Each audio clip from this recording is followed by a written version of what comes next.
Shalom saudara-saudara yang dikasihi dan diberkati oleh Tuhan Yesus Kristus. Damai sejahtera dan sukacita dari Allah Bapa melalui Roh Kudus memberkati kita berlimpah-limpah di dalam hidup kita. Hari ini kita akan bersatu untuk merenungkan firman Tuhan. Jadi mari kita sama-sama berdoa. Terima kasih ya Tuhan buat semua kasih dan kebaikan-Mu yang kami terima di sepanjang hidup kami. Engkau telah memelihara dan melindungi kami, serta memberkati kami. Hari ini kami mempersiapkan diri kami untuk menerima berkat pengajaran firman-Mu. Berikanlah kami pengertian dan pemahaman saat kami mendengarkan firman-Mu, agar kami bisa melakukannya dengan penuh ketaatan. Terima kasih ya Bapa, di dalam nama Tuhan Yesus Kristus, kami berdoa dan mengucap syukur. Amin.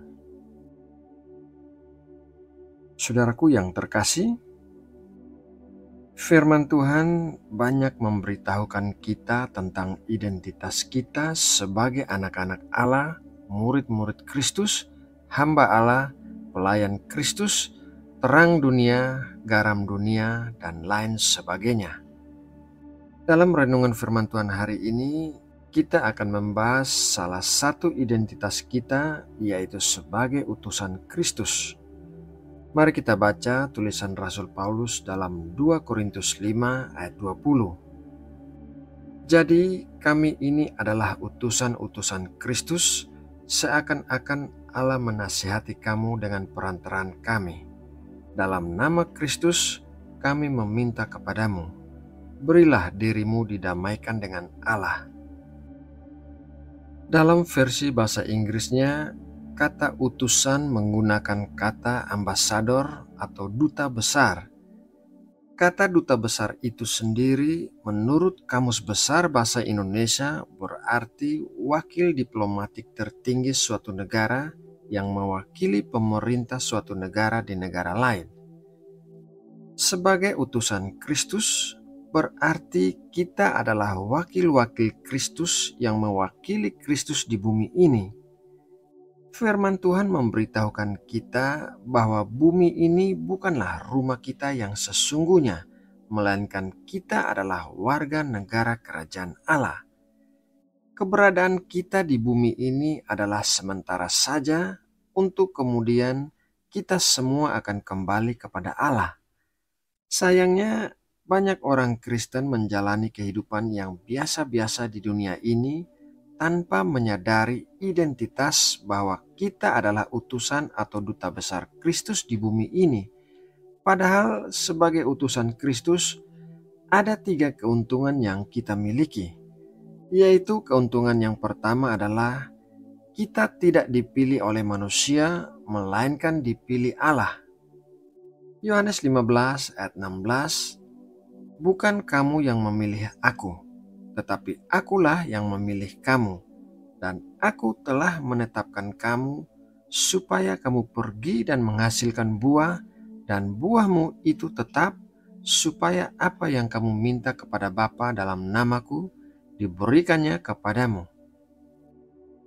Firman Tuhan berkata bahwa bukanlah suatu kebetulan kita bisa mengenal dan menerima Kristus di dalam hidup kita, melainkan Allah telah memilih kita. Dia telah memberikan kita kasih karunia yang hanya diterima oleh sedikit orang saja. Kita adalah orang-orang istimewa yang dipilih oleh Allah. Jadi tidak peduli apabila orang-orang lain menolak kita, kita selalu istimewa di mata Allah. Bukan manusia yang memilih kita, melainkan Allah yang memilih kita. Keuntungan yang kedua adalah kita tidak pernah mewakili diri kita sendiri, melainkan selalu mewakili Allah. Filipi 1 ayat 27, hanya hendaklah hidupmu berpadanan dengan Injil Kristus, supaya apabila aku datang, aku melihat, dan apabila aku tidak datang, aku mendengar bahwa kamu teguh berdiri dalam satu roh dan sehati sejiwa, berjuang untuk iman yang timbul dari berita Injil.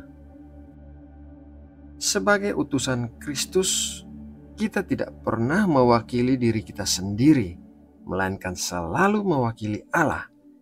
Oleh karena itu, hidup kita harus berpadanan dengan Injil Kristus, atau dengan kata lain, hidup kita harus sesuai dengan Injil Kristus agar kita bisa menjadi wakil-wakil Kristus yang baik, yang benar-benar membawa gambaran kerajaan Allah di dalam diri kita. Kita adalah utusan Kristus yang membawa kasih-Nya dari sorga ke bumi agar semua orang dapat melihat, merasakan, dan menerima kasih Allah melalui diri kita. Keuntungan yang ketiga adalah kita diberikan otoritas dari Allah. Di dalam Lukas 10 ayat 19 dikatakan demikian. Sesungguhnya aku telah memberikan kuasa kepada kamu untuk menginjak ular dan kalajengking dan kuasa untuk menahan kekuatan musuh sehingga tidak ada yang akan membahayakan kamu. Setiap duta besar pasti memiliki otoritas yang diberikan oleh pemerintahnya. Demikian juga kita sudah diberikan otoritas dari Allah agar kita bisa mengalahkan kuasa-kuasa jahat dan kegelapan dunia ini serta menjadi pemenang-pemenang bersama Kristus. Kita bukanlah orang-orang yang tidak berdaya saat kita menghadapi masalah-masalah kehidupan kita, melainkan ada kuasa Kristus yang akan memampukan kita untuk melewatinya. Saudaraku yang terkasih di dalam Kristus, melalui renungan firman Tuhan hari ini, marilah kita menyadari identitas kita sebagai utusan atau duta besar Kristus di atas muka bumi ini. Marilah kita mulai bersikap untuk hidup berpadanan dengan Injil Kristus agar kita benar-benar menjadi wakil Kristus yang memuliakan namanya di bumi ini. Nah, saudaraku, demikianlah renungan firman Tuhan hari ini. Semoga melalui renungan ini, hati dan hidup kita diubahkan Tuhan dan tidak akan pernah sama lagi, melainkan terus bertumbuh dalam pengenalan kita akan Allah. Mari kita satukan hati untuk sama-sama berdoa. Sungguh kami mengucap syukur ya Tuhan, bahwa perkenanan-Mu telah memberikan kami anugerah dan kesempatan untuk bisa mendengarkan firman-Mu hari ini. Terima kasih atas pengajaran mengenai identitas kami sebagai utusan Kristus di atas muka bumi ini. Dan biarlah kami menghidupi identitas kami dan menjalani hidup yang berpadanan dengan Injil Kristus agar kami bisa memuliakan nama-Mu yang kudus. Ya Bapa, kami membawa dan menyerahkan semua bidang kehidupan kami ke hadapan-Mu. Sentuhlah dan singkapkan apa yang terselubung di dalam hati kami, dan ubahkanlah apa yang tidak berkenan kepadamu. Kami mau menjalani kehidupan yang menyenangkan hati-Mu dan menjadi berkat bagi orang-orang di sekitar kami. Ya Bapa, kami juga berdoa memberkati Indonesia negeri kami. Berikanlah keamanan, kesejahteraan, dan persatuan bagi seluruh rakyat Indonesia. Terima kasih ya Bapa. Dalam nama Tuhan Yesus Kristus, kami berdoa dan mengucap syukur. Amin.